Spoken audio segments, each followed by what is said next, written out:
Well, hello, everybody, and welcome to Average Superstar TV. We're live. We're back for the March edition. We got a whole bunch of topics. We're going to be jumping back in my wrestling era and having a close friend on to go all over that. That's later. We're going to be going over what's going on in movies, independent. We're definitely going to be going over Scream 5 and the Texas Chainsaw Massacre. We'll definitely be covering that. I got some good guests coming on. It's going to be a good time. So I hope we're all everyone's doing well out there. And also for everyone who's been keeping up, I have been steady with a film. I was brought aboard someone else's project, and the trailer might drop as early as next week. That's all I can really give. I can give no other details on this, but it's going to make an impact it's more of not the norm. This type of film is not the norm. This is a hard style film to do. So when the opportunity for me to be a part of this project hit, I had to dive right into it. I had to dive right into that. So, yeah. So I guess going forward here, I would like to start bringing on a few of my guests here. Matt, you hear me okay? Yeah, man. What's going on, brother? How you doing, buddy? All right, man. Cool. What's been going on in your world? What's been going on in the world of Matt? Just lucky to get a night off of work, man, to hang out with you guys. It took me long enough to fight for it. Now I got it. So let's party, man. Let's do this. Yeah, sweet. All right, I'm back. I can hear you. Christina, awesome. Holy crap. Good to have you aboard here. How you doing, man? Hey, things are good. How you doing, Lacy? I'm good. How are you? Things are good. Life is good. So, yeah. So, what's been going on? So, going around the room here. So, Christina, for all the audience here, I know you're involved with film. You're definitely an effects girl. Just give a little bit of background what you do. Well, I'm actually a self-employed general contractor, but I'm also a freelance special effects makeup artist. So I specialize in sculpting, mold making, prosthetics, props, anything like that. But I also have a YouTube channel, which is just PuffX, where I talk about makeup, do tutorials, and anything Halloween horror related. So if you're into that kind of stuff, it's definitely a place to be. Sweet. I also know you're kind of documenting because you live in a very, really unique place. For everyone who owns a home out there and you think it's cool, you got to see where this girl lives. So just do a quick, let everybody know at the cat out of the bag of what you did.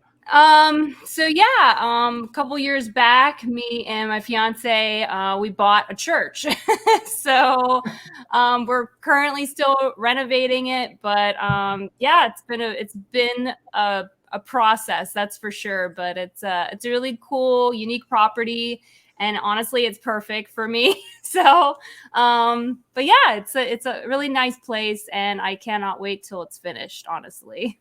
Yes, I've been there, and it's one of a kind. It's quite unique because I've seen people take them and turn them like into apartment complexes, but you just moved right in, and yeah, I was like, the only person that's living here is gonna be me and my 3 cats you can see behind me. Yeah, one of them's roaming around back there. Yeah, sweet. And Matt, you and I met through the independent horror here, and that's what you do. I know. At least at the time that I first started talking to you, you were doing reviews for Dread Central. Yeah, I've written for Dread Central, Killer Reviews, Brainwaves.com. Interestingly enough, which 2 out of those 3 are out of business now. I hope that doesn't give me a bad precedent or anything like that. Currently writing right now for Zombies and Toys. It's a smaller website. The guy that I write with now, he was actually the first guy to ever give me my first gig writing and setting up interviews with some, big name stars. And that's how I ended up doing this thing. Been a horror fan for about 45 years. And it started on my road to depravity when my mother made me watch The Exorcist when I was 6 years old. So ever since then, it's been a steady spiral downwards, but it's one I wouldn't want to give up. So I'm digging it. I don't think I'd be able to handle that at age 6. It was tough, man. I'll tell you what, it was tough. Yes, I just wasn't going to go to sleep at age 6 after seeing that. Oh yeah, so we progressed from that to like Trilogy of Terror, it's a little Zuni fetish doll, and if you want to make a kid go to bed and stay in bed for the night, have them watch that movie. Your feet won't touch the floor, I guarantee it. Gotcha. And you and I are diehard Point Break fans, that's for sure. And that's what I'm saying right there. You know that. And Lacy, I met you right through the dark military as well. You you reviewed everywhere. I can't keep up with your pace, so give just a quick background of what you do here. I used to write for Pop Horror. I sometimes still do if somebody will send me a movie, and I do more of the podcasting now. So I have like 5 different podcasts. I do Skip to Lou, which is my own show where I do interviews or drunken commentaries. Which right now I'm kind of going through the Hellraiser franchise because I haven't seen them all. And I've attempted to do Bloodlines twice now, and I just got too drunk to continue. So I think it's rough. All I remember is Adam Scott in like the 1800s with a ponytail. So that's about all I remember from that movie. And then I have the Slumber Party Massacre, which is a all-female podcast where it's 5 of us females, and we have 3 segments. One is Girl Talk, and we talk about random topics and play a game, and we make it like it's a slumber party theme. So, and then in the second act, it's Pillow Fight, which we debate topics each time. So we've done like Freddy versus Jason. The best films of 2021 was January. Best horror romance was February. So we do that. And then the third act is a feature presentation where we pick a movie and we review it. So that's for that one. And then Cut to the Chase, which is the main one where I review any type of genre movie. Right now we're doing the Batman movies. So, yeah. Can we have a Batman out now? Did that actually come out yet? Going to see it tomorrow. Okay, it comes out Friday. that's this weekend, right? Okay, all right. Yeah. It's weird because I could see anybody in the Batman outfit, but I can't picture this guy as Bruce Wayne at all. You are so ridiculous. Like, get over Twilight. Get over Twilight. Get over it. No. He can act. No, like, have you not seen? He's soft. I just didn't see the guy. He was good in The Lighthouse. I'll give him that. The Lighthouse was really good. So like, I can't fault the guy for that. Yeah. Is that with William Dafoe? He was in Harry Potter Goblet of Fire way before he ever did Twilight. So just saying. Vampires aren't supposed to sparkle. Hey, you know what? I still want the Santa Carla boys to show up there. And there you go. Exactly. It made him a lot of money. So I'm sure he's not crying too bad about people commenting about it. So. Yeah, he'll be okay. Yeah, he's the Batman. Overall, one of the topics I brought up in my last show are horror movie fan suckers.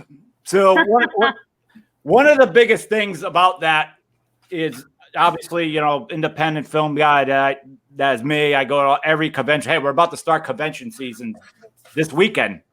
Pennsylvania Horror Cons this weekend. Following weekend's Monster Mania. One just went down in Texas. So we're here. And we had this really great community. I just wonder over the course of the last 10 years, the fans, are they just basically eating shit, eating bad scripts, eating bad studios that don't understand our audience out there between, Halloween Kills, Scream 5, which we'll get to shortly, this past Texas Chainsaw Massacre. Did you feel those films were done by horror movie people? Scream 5 definitely was done. Well, it's not even Scream 5. It's Scream. Yeah, what is it? Is it a remake or is it 5? Like, I don't understand why they just named it Scream. No, the thing is, like, the franchise Scream has always been so much well aware of, the genre of which it derives from, right? So it's kind of making fun of, like Halloween redoing it, like 2018. So like, it's kind of just a play on that. It's making fun of like that, I feel. So it's not to be like confused with like, that's why that's not a part 5, because it's just kind of making fun of like the fact that Halloween just went back and was like, now it's just Halloween again, you know? So it's but everything in that movie backtracks to the first one. Yeah, So, it's like it's almost like the first one. yeah, well, it was like that's the point. But it still references all the other ones in between. There's so many Easter eggs in the film.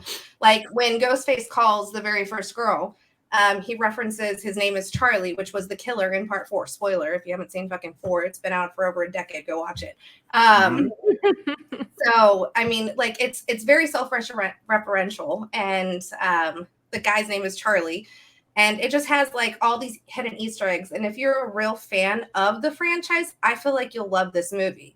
Like if it's not something like you live and breathe like me, which I'm a little bit of a nut about it. So I catch all of these things, you know? So Right. Gotcha.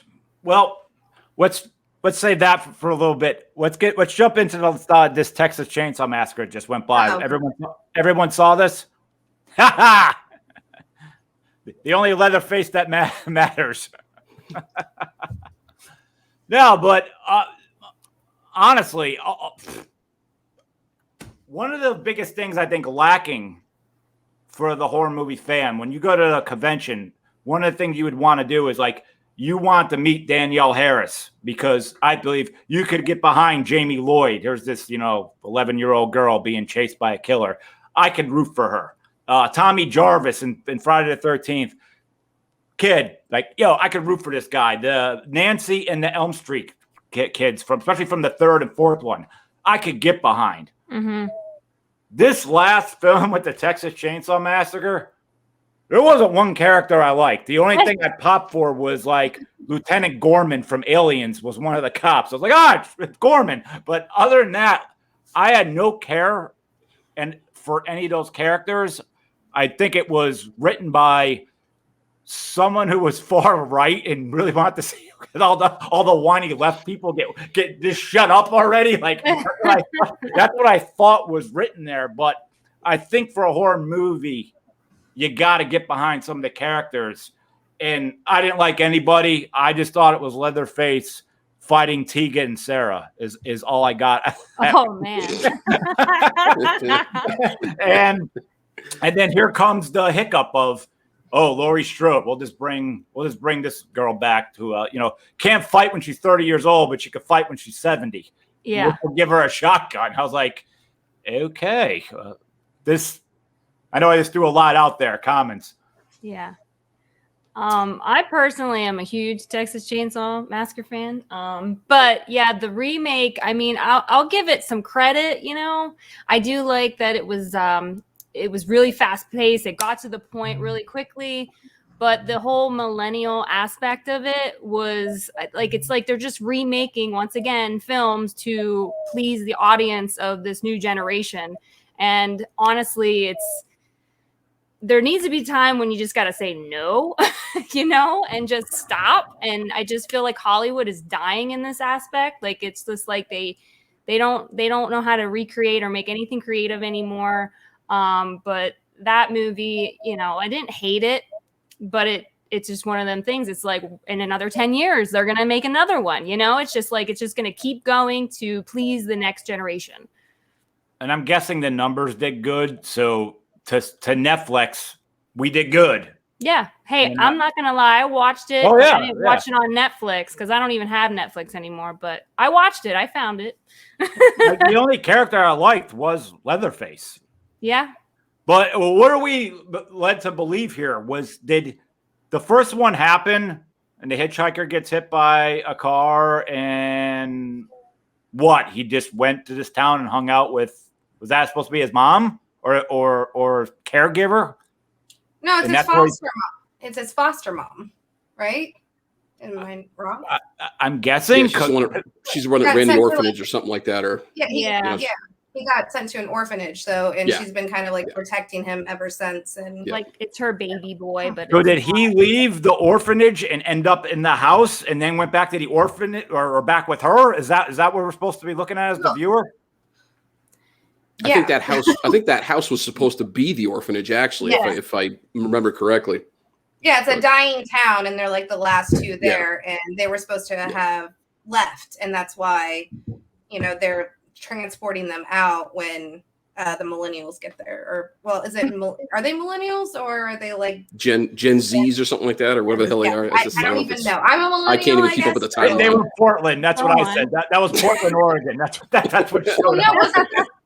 This wasn't even filmed in Texas. Wasn't it filmed in like no, some like out of the country? I'm pretty sure. I don't know where. I know it wasn't Texas, but it might have been Barcelona. Maybe Brazil. I don't know. It started with a B, I think. Yeah, I know. But it's not Texas. It's all about tax breaks. So that part I get, but that little town looked like a Universal Studios backlot. Basically, it's kind of what it looked like. It really did. It was so small. Yeah. Just the whole location, I didn't really like either. Like it was like right in town. Different. It's like you didn't know that he was like right next door, like the mechanic guy. Like you didn't know Leatherface was like right next door to you this whole time. Come on, man.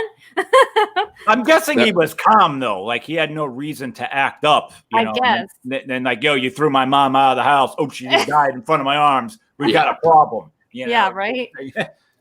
And they have this big ass bus that like just goes down like one street to. It's like completely ridiculous.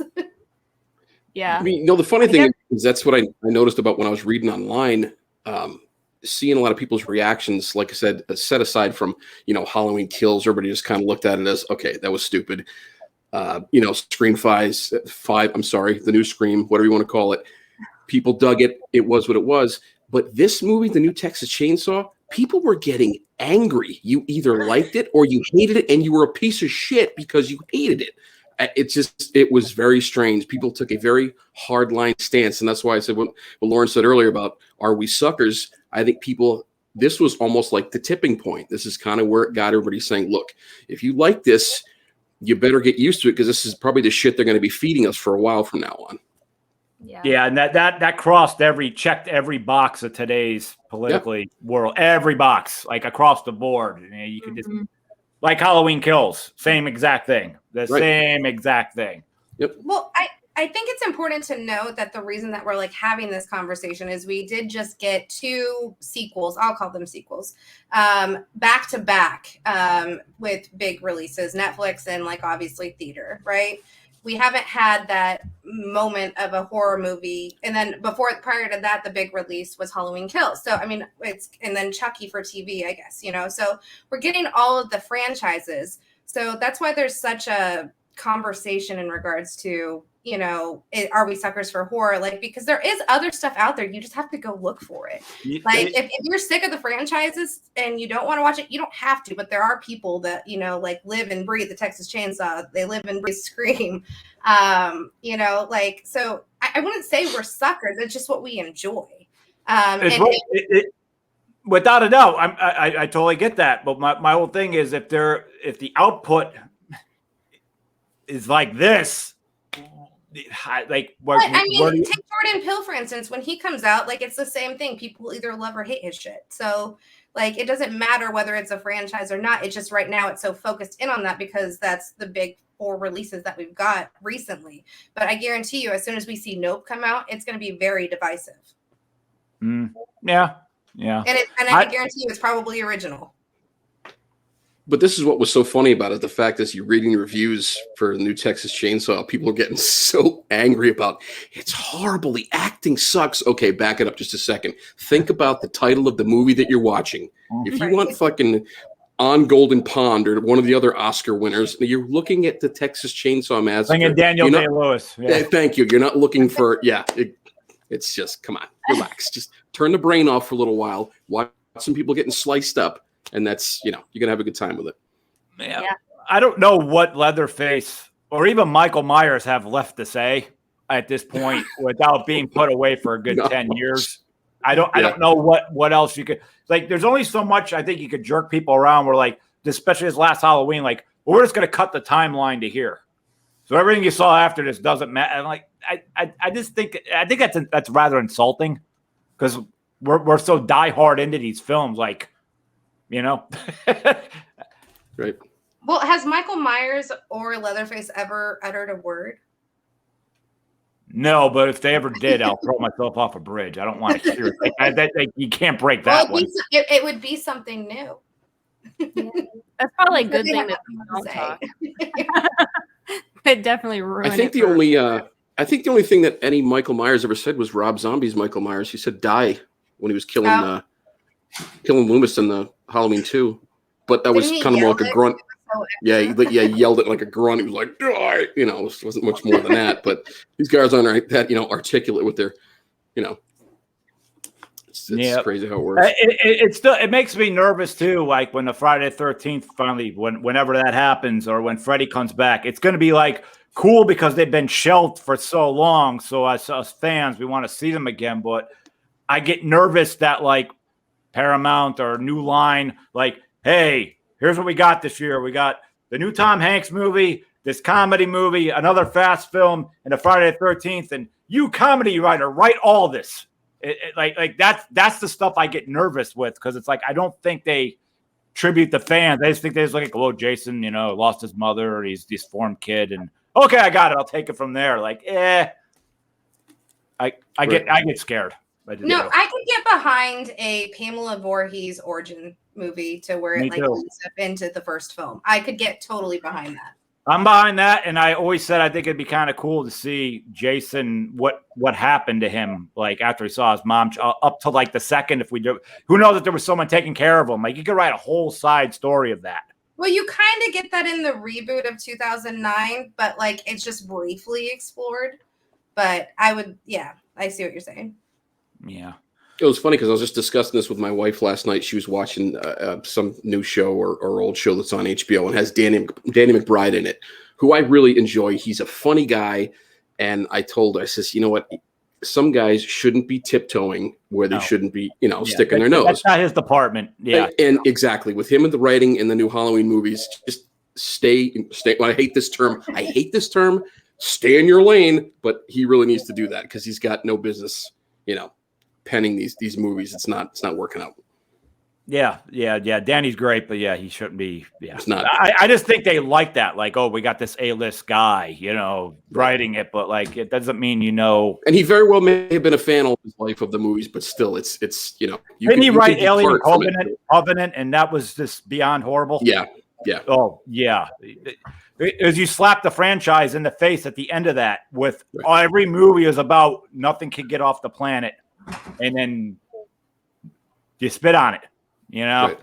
So it's crazy like that. So Lace, let's get into Scream 5. Yeah. So I got my cheerleading outfit on here, so I could totally tell. I have a Letterman jacket too, but I thought that'd be too over the top. Yeah. So I'll give you a listen. When 1991 hit, Matt, you definitely remember this. We had a whole good 10 years of some of the best horror movies before that. I mean, it was just ridiculous. You're at the video store every single day. Absolutely. And by 91, Michael Myers it was over. Well, it stopped at 5 back then. Jason was, going to Manhattan. Freddy was part 5, and it was in the toilet. So by 91, I'd say we got Candyman, and then we kind of had a good 5 years of really what was in there. We were all the Hellraisers went straight to video and all that. Yep. So when Scream hit, that was the rebirth. Right. It totally was, and Scream mattered a lot, and it was kind of cool to see oh, you're not some guy that got hit by a bolt of lightning. No, you're not a curse. You're just a human being. Well, here's your motives. And that was awesome. And, I love Scream, and I thought it woke everything back up. And then here came, I Know What You Did Last Summer, all right to the Ring, right into, The Grudge, everything. Right. So when they made the second Scream, some people were off the wagon. I was right with it. I was like, I like Scream too. I liked Mickey. I liked Mrs. Loomis. I thought one of the worst things that's ever happened in horror movie franchise history was letting Randy die. Yeah, I think that too. Ever since Yeah. Jamie Kennedy died, it was Yeah. I just thought his character was great, but I also understood if you really look at who was like one of these people had to die. Courtney Cox and David Arquette were in the news every day. He had to be the one to go, but I'm right with you. Yeah. So, and then even the third one, people were off the wagon there a whole lot more. I liked it. I liked the whole idea with the brother and Roman. I thought it needed that last hit to put the nail in the coffin of like, wow, what a series. When Scream 4 hit, it literally had "Give me the paycheck" written all over it. I didn't think there was any heart into that at all. The idea that I have a relative that's jealous and wants the spotlight. I was like, this is beyond overkill. And when they even announced Scream 5, why? I don't see what more this franchise had to say. And You're forgetting the TV show. Okay. the series. I never even seen it. I never saw it either. Is it on the WB? Is it on the WB? They're actually pretty decent for MTV. They were actually pretty decent for MTV. I actually heard that they were pretty good. Until you get better than Freddy's Nightmare? Until you get to the third season, Resurrection. And anytime you have Resurrection behind it, you know it's going to be fucking atrocious. So Busta Rhymes didn't do any back kicks in that, did he? I still have fun watching that movie, but I did not have fun watching Scream season 3. I can tell you that. Gotcha. Well, when Scream 5 hit, I figured I just thought it was going to be the standard, because if you want to sum up reality, Scream 1, 2, 3, and 4 in 10 seconds. I hate you, Sydney. Here's why. Sydney kills him. Dewey comes in all covered in blood and says, "Way to go, Sid!" That's all 4 movies in credit in 1 sec. So when I heard they were making part 5, I thought that's what we're getting. And they threw a curveball in there. I'll give them that. But this fell into not as bad as the Texas Chainsaw Massacre, I was just saying, but I didn't care about the movie. Didn't you just message me like a week and a half ago when Texas dropped, and you said you enjoyed Texas Chainsaw more than Scream? I meant the gore and the kills, but I did not mean at all that I enjoyed. You give me the greater than sign. Huh? Give me the greater than sign. Or you said you enjoyed it more. I enjoyed Texas Chainsaw more than Scream. I did. I can second that. Yeah.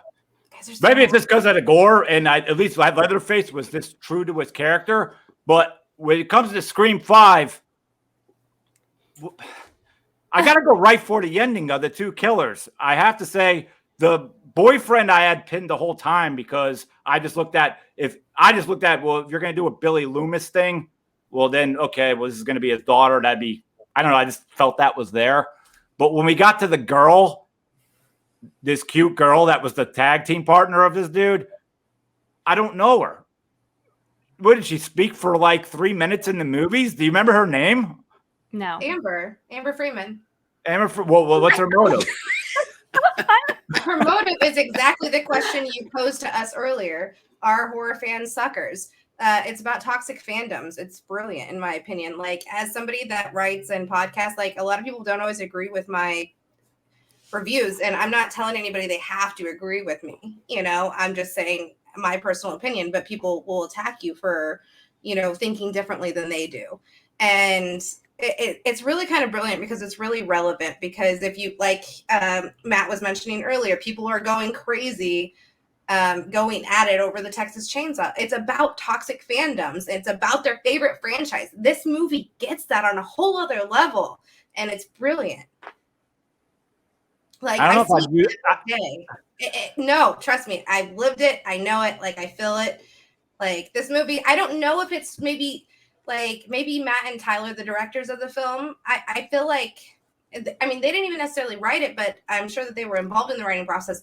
But I feel like the writers, I feel like they just got it. There's a speech in there that Jasmine, Mindy Meeks, Randy's niece, says in it. And she was like, to some people, the original is their favorite thing in the entire world. Like, this, I felt like this movie was kind of made for the fan like me. And I feel like some people will get that, some people won't. I completely understand that. And, I love all walks of life and I appreciate all horror fans, but there is toxic fandom. And I love the way that this movie broke it down. And, I don't know. Like, I mean, there has to be something about, calling just general horror fans suckers. Like, is that not kind of toxic? It's toxic, but I'm not going to go. Anybody? I'm not going to come. I'm not going to like pick up a knife and go and try to make my own movie like that. Like I did that. They had the boyfriend, and you found two people to do this. Like two. Well, how did they find each other? Well, like did they ever explain A how subreddit, I believe they said. What'd they say? I think they said it was a subreddit, which that's definitely something of this generation as well. Like, I mean, that's no different than Mickey and Mrs. Loomis finding each other on the dark web. Well, Mickey was a badass. I can believe Mickey was probably the best badass out of all the bad guys. Because like, it's so lucky to find Mrs. Loomis. Yeah, I mean, yeah. I love part 2. Like, I'm a huge advocate for part 2. Don't get me wrong, but I'm just saying, if you're gonna say that these two people having chance encounters, like, you have to go back to that as well. Well, then that's a clone movie. Then is basically what you just told me. They just stole the recipe. It's a new generation, and it's using the technology of this new generation, and it follows the formula of the Scream franchise. Matt, what are you thinking here? Me, I love the original. In '96, I saw it in an opening night, and the reactions of the crowd were just, people were rabid. They were loving it. For me, ever since after the first one, it just started to go like this. So I said, all right. And being the sucker that I am, I went on opening day to go watch the brand new one, had the whole theater to myself. I lucked out. I saw it on a Wednesday afternoon on a pre-screen. It was great. And when I walked out, my wife texted me and she goes, well, how was it? What'd you think of it? And I went, I don't know what the fuck I just watched. So I sat in my car and I made a 10-second review and I said, if that's the last Scream movie I ever see, it's going to be too soon. I didn't like it. I did not like it. To me, have you watched it since? Yes, I have. I watched it 2 other times since then, and I still don't like it. Not to shit on anybody's. You like what you like, but I didn't like it. And especially the opening when the girl's being terrorized in the opening. To me, I know we're in the technological age, but there's something very unfrightening about lock your doors. I just unlocked your doors. Lock my doors. Someone just unlocked my door. To me, it doesn't. It doesn't work. It's just trailer. Yeah, I know. I know that they used a lot of what they did in the first movie, which worked really well. And for the most part, it did work well in the new one. But in the overall scheme of things, I sincerely hope that was it. Like Halloween Ends. Let me know that if you're going to make a Scream. It's already in progress, so. A what? Let's put it this way. If we have to look forward to another Halloween movie. It's filming at the end of the summer. Shut up. What Halloween? what Halloween 6? Halloween Ends. Scream 6. Scream 6. What are they gonna do now? What the hell? You better come up with something seriously brand new as far as your killers for this movie. Are you gonna go see it? Maybe not. It's tough. I mean, I'll have to look at the trailer. You're not gonna see the new Scream movie. I might wait until it streams. I don't think I'm gonna, to make this happen. I thought it'd be kind of cool to catch up, and I'll be like, you gotta have some topics, but I don't know. Where do you put, Lacy? Where does your fandom end versus jump the shark with anything? I thought personally, all right, so you talked about 91, right? Yeah. It was 3 when it was 91. So I didn't have that nostalgia for, I watched like the first horror movie I ever seen, or the first movie I seen in a theater was Child's Play 3, So, I've been a fan since the earliest I can remember. And after that, I just wanted to get my hands or put my eyes on everything horror at that point. And so I got into the Friday the 13th, the Nightmare on Elm Street. I was never big on Texas Chainsaw. I love part 2, because it's quirky and fun, and it has one of the scariest scenes in a horror movie to me, like when Leatherface is on top of that fucking car, and you know, like with the sorority or not sorority boys, but fraternity boys or frat brothers, and like that scene, like still like gives me chills thinking about, and the movie, like as I rewatch it, like it's so ridiculous. But I love what Toby Hooper did with that, is because they wanted, like, he was reinventing the wheel himself at that time, because he didn't want to make the same movie that he just made, or, you know, that he had made years prior. So he decided just to go completely camp with it. And, you know, you got to respect him for that. And I personally, that's why I love that movie. And not only that, but it does actually have that scary movie. And I love the fact that they're feeding people chili with human remains. But so, I mean, I do have appreciation for that. But like when I seen Scream in 96, well, I probably seen it in 97 because my mom rented it. I was like 8 or 9 years old. And I just remember like watching it, and like, I love this whodunit aspect.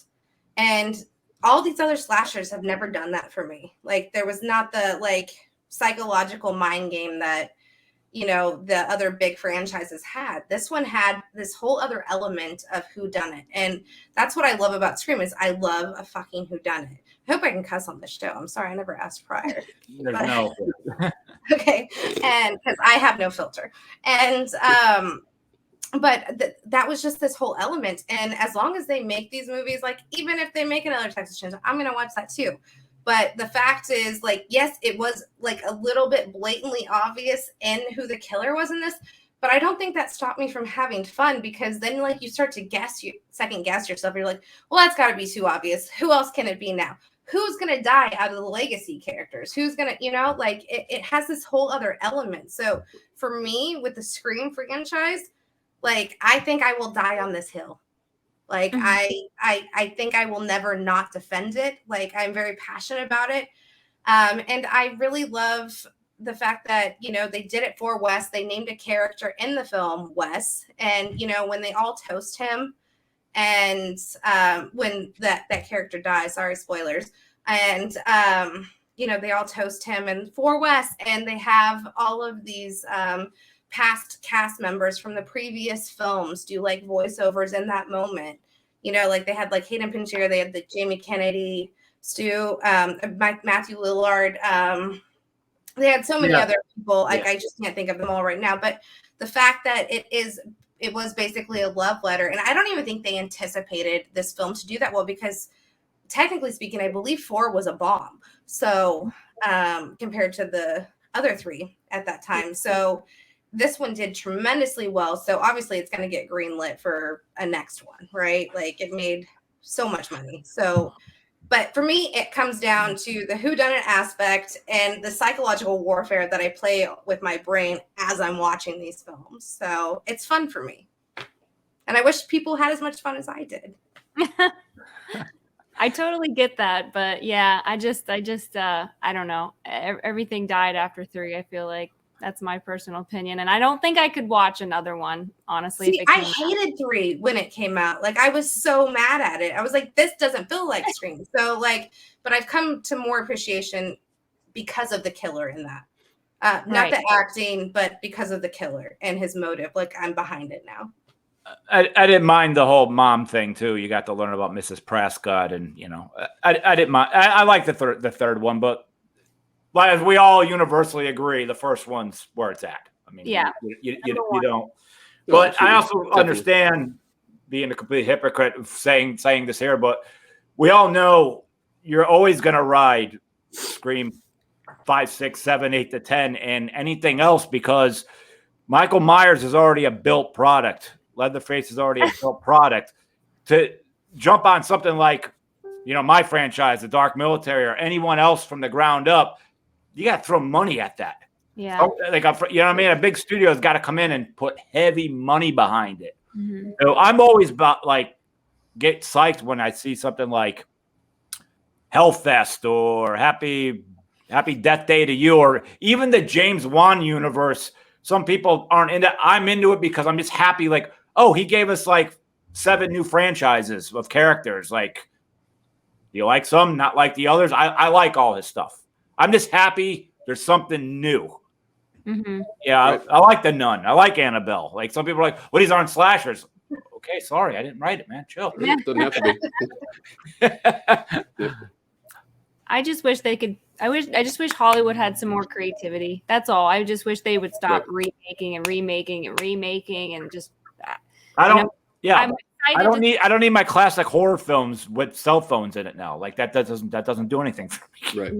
Right. Yeah.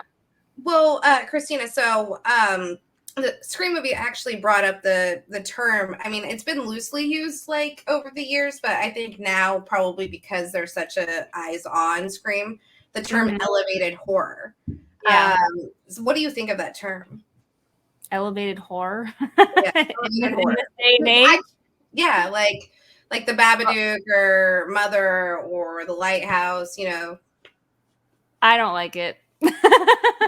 Yeah, it's just not for me. Like, you know, What's the definition of elevated horror? Yeah, what do they consider when they Yeah. make it? That to me can mean a lot of different things.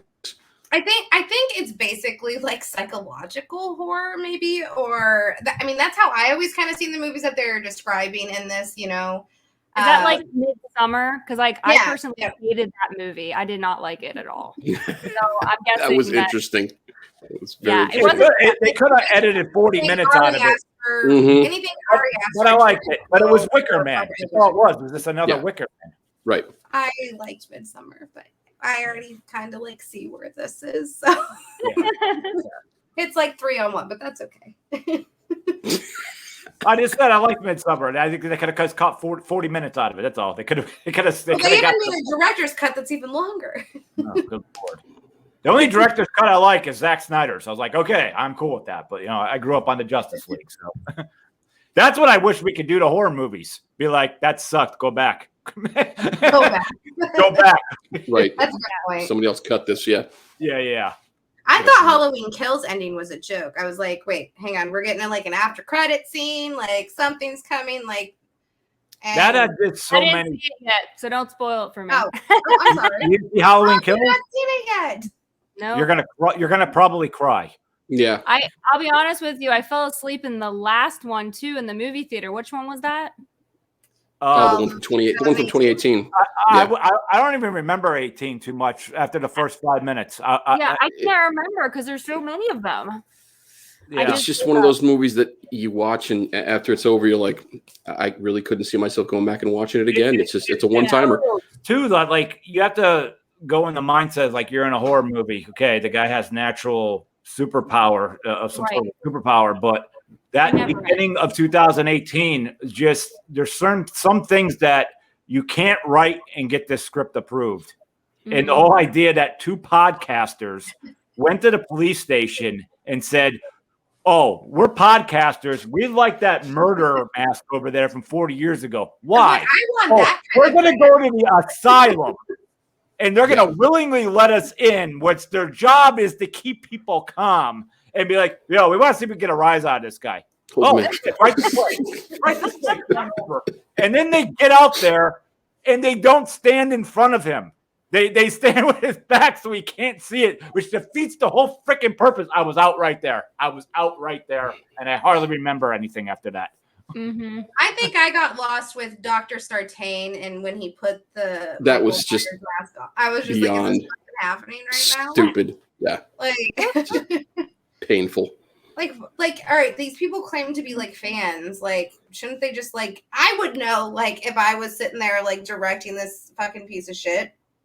Like, I'd be like, okay, people are just gonna be like, that's not spooky or scary. They're gonna hate this character, and then they're gonna. But I feel like they feel like because he got his head curb stomped, that's the redeeming quality. And I think that that's where these filmmakers go wrong.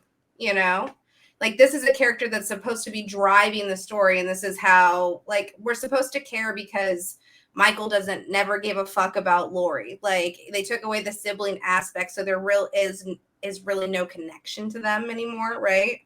So you had to have a driving force, which is they created the worst character in the franchise, in my opinion, Dr. Sartain, and he just had no purpose. He was there for nothing, basically. Aside from getting him to, go back to his roots and connecting him with Laurie again. which was his goal to see him in his natural habitat. Like, there are cool moments in these movies. I can't lie. Yeah. You know? Yeah, there's fun instances, but overall as a whole, plot, it's Yes. dumb. Yeah. Like, it's so dumb. I mean, especially at the end of Kills, just like you got Jamie Lee Curtis, her entire she's in the back of a truck saying let him burn, and then she goes to the hospital, and that's her entire movie. Like, she didn't cross paths with her rival. She had a surgery, and for some odd reason, I don't know, 4 or 5 hours later, after she tries to burn him, after her surgery, I guess she has Wi-Fi in her head where the World Wide Web downloaded to her and that cop sitting next to her. They now know what Michael Myers is. You didn't. How? How? I just always scream at the end. How? You're just in a hospital. What did you learn? From that burning house to that, I was all over the place with that. Yeah. That's why I say the suckers things of this, like, yo, is it kind of like, yo, those horror fans they'll eat shit, they'll eat anything, you know? That's why I wonder if the studios are doing. Well, that's the thing, and so just because we have these moments in these movies, like, are you guys like? I feel like there's like the gore hounds, like the people that just want to see kills, like kills, like literally, not just the movie. I know what you're saying. I'm not arguing that part at all.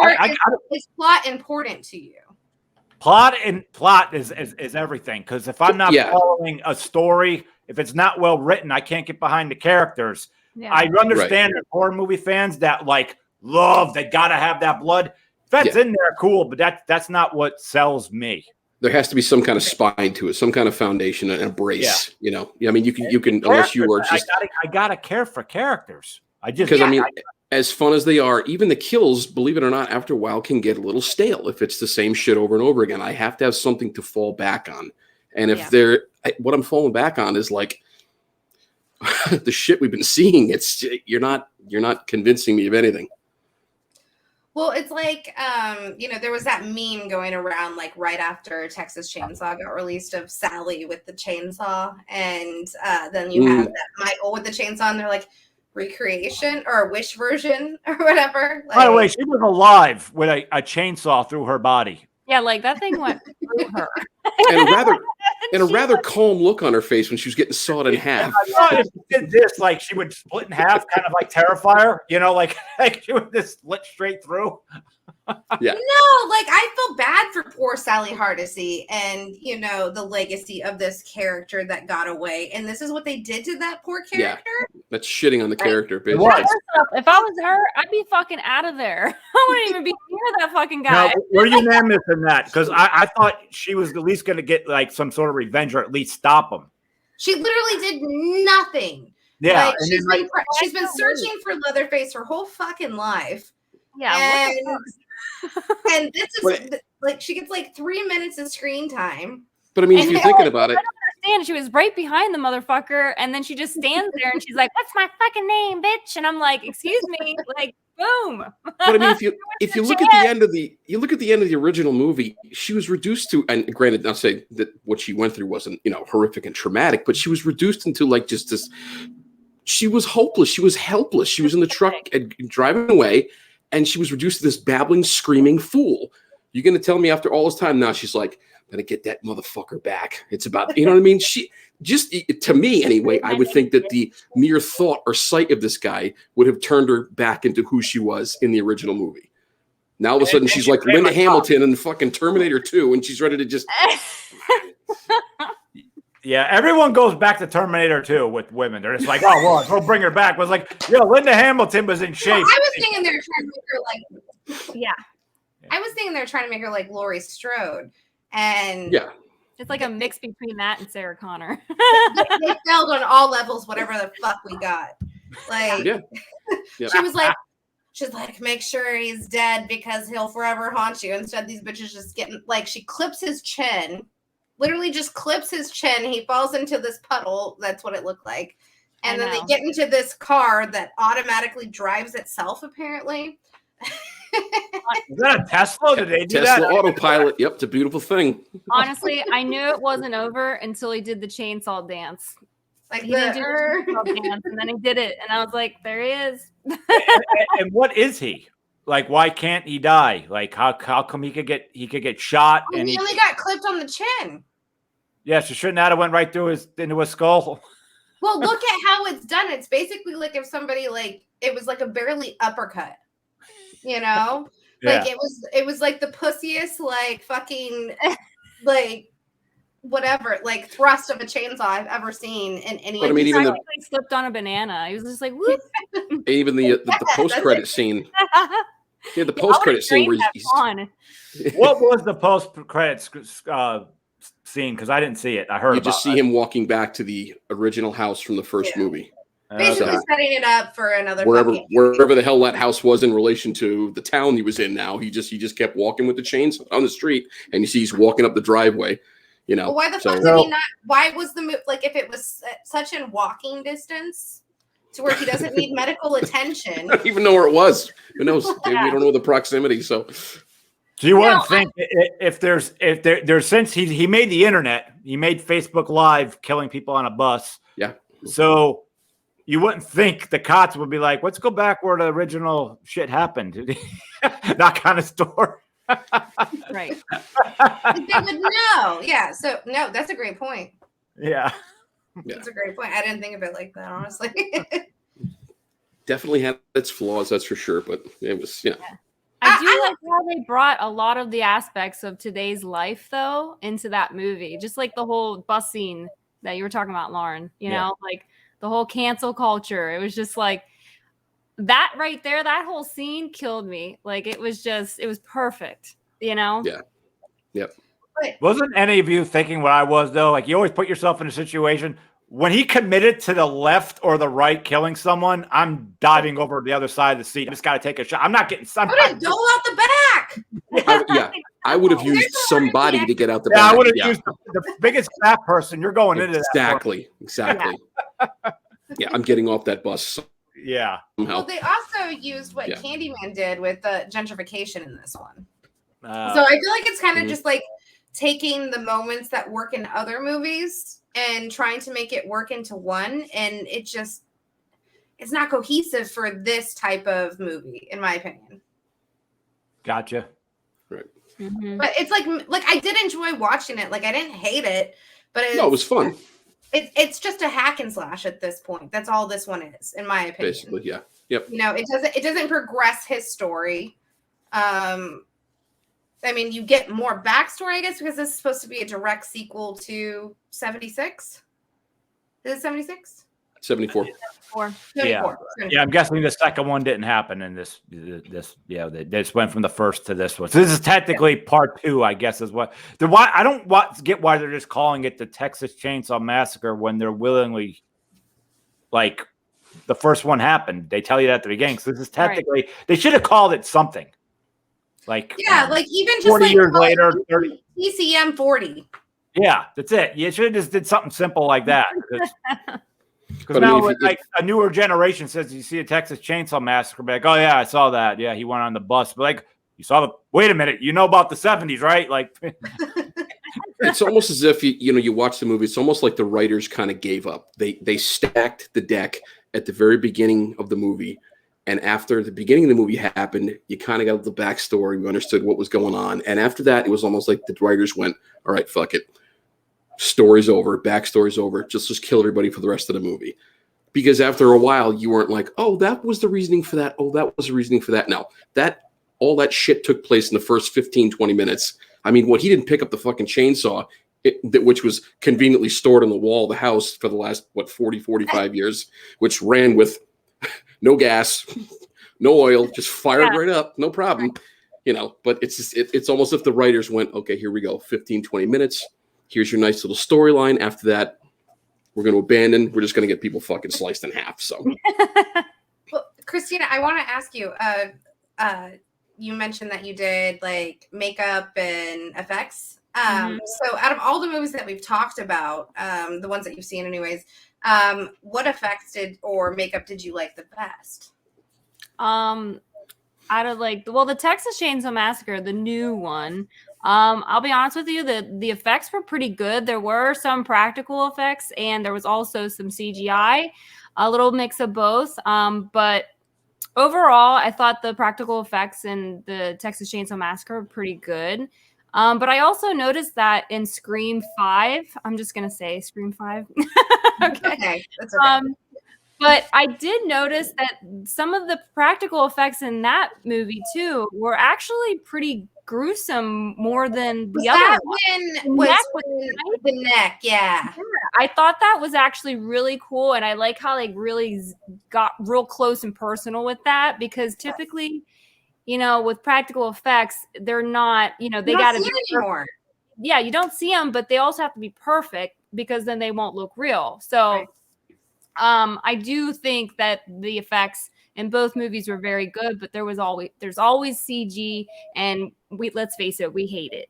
Okay. I mean, I personally hate it. I am always looking for practical in every movie, and if there is none when there should be, then it's already, you know, down on my radar. So that's what I wanted to ask Christina, because you, like I said, you've done the whole makeup thing, and Loren, you've been behind the lens.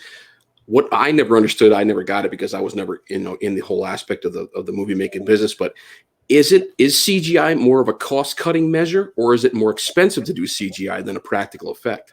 It's definitely much more cost. It's very much cost effective because practical effects, I mean, there's so much that goes into it. There's pre-production, and then there's on-set makeup. You know, there's a lot that goes into it, and it's very time consuming. So then it makes if I had like Christina there doing everything and there was no like nothing done on the computer, who knows, we could just hit a snag.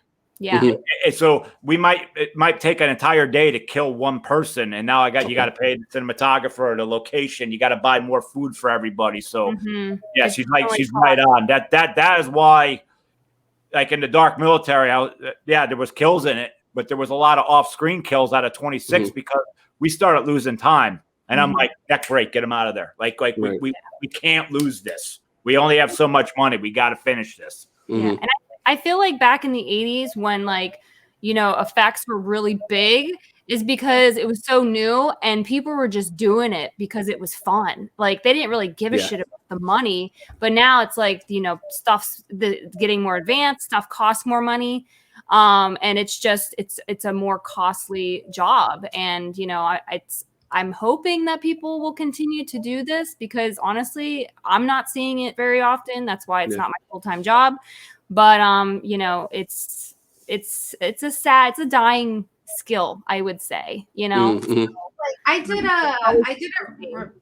a review on Casper, which was 1995, and some of the things that like I learned while like researching into doing this review was that one of the moments, because Casper was like CGI, right? And to have the ghosts interact with or like touch humans, it was so costly to do that, like they had to cut back on doing that. Like it was like $500,000. So like they couldn't, and that's just CGI. But now like technology, like as you said, it's so far advanced. Like it's crazy to think that like it was $500,000 just to have a ghost like go through that, and now it's probably like not even that much. It's nothing. Yeah.